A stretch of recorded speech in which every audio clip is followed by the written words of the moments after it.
अहम खबर है, हुकूमत ने कौमी मालियाती कमीशन का इजलास 4 दिसंबर को तलब कर लिया। NFC अवार्ड से मुतालिक सिफारिशात पर गौर किया जाएगा। मजीद जानते हैं नॉन न्यूज़ के नुमाइंदे ताहिर शिरानी से। ताहिर, इजलास की क्या डिटेल्स हैं आपके पास?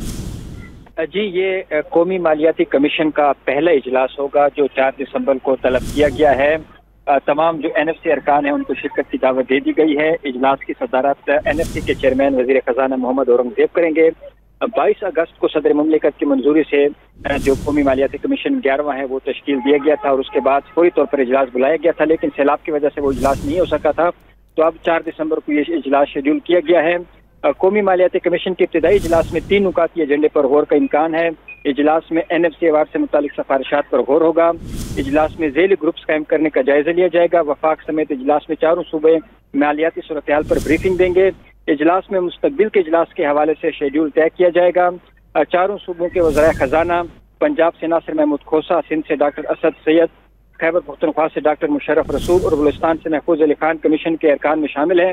वफाकी वजारत खजाना कौमी मालियाती कमीशन के लिए सेक्रेटेरिएट सपोर्ट फराम कर रही है।